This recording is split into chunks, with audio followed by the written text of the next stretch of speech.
And Moses hid his face, for he was afraid to look upon God. I read in Jung years ago this idea that I found extraordinarily compelling and useful, which was that every ideal is simultaneously and necessarily a judge.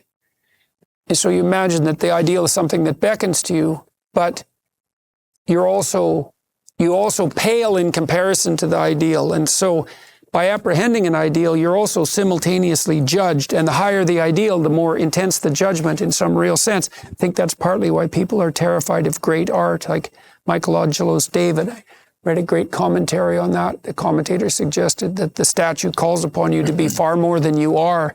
So there's that judgment. And I think part of what happens to Moses here is that he's afraid to look upon God, the God of Abraham that calls people to adventure, the God of Isaac, the God of Jacob, the God that calls people to adventure and sacrifice and then out of slavery as well, is that ideal that's ultimately terrifying in some real sense. And so Moses hides his face, for he was afraid to look upon God.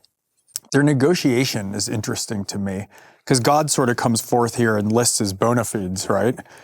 Because he says, I'm your God, I'm the God of your people. Mm-hmm. And so it's very interesting, the back and forth between him and Moses. And so, he's almost proving the case that he's the God to be set before other gods, mm-hmm. by identifying him as the God of his people. And certainly the God to be set before other gods by Moses, given his cultural heritage, right? So I'm not only God, I'm not only this transcendent figure that you would assume might be behind the unconsumed burning bush, but the more particularized God that's already been identified as part of this tradition. Right. And based on what Stephen was saying, Moses' reaction to God's call is also one of attention. He says, here am I, here I am. That's all he can do. He can just, I'm here and I'm paying attention to what is happening. And this phrase is so important that it's repeated in other places in the Bible. You see it in the story of Samuel, for example, who has that same reaction. He hears the call and all he can say is, I am here and I am attending now. And so it's interesting to see that this idea of attention continues on in the story as well. Well, it's this idea of attention is extremely important because it's easy to think of attention and cognition, let's say, or even rationality as somehow equivalent, but they're importantly different because rationality builds towers of Babel, let's say, and rationality makes presumptions about the world.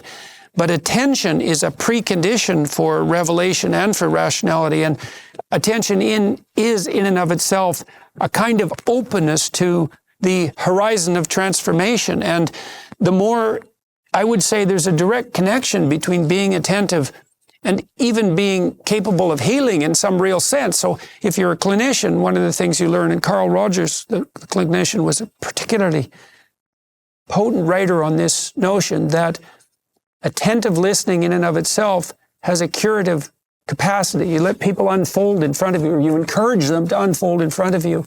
And that's not even analytic thought. There can be a strategic component of it, but mostly it's just the devotion of attention. And attention also, in some real sense, sheds light on the darkness because we only see what we attend to. And what we don't see or what we don't perceive in the broadest sense is in some real sense not even there.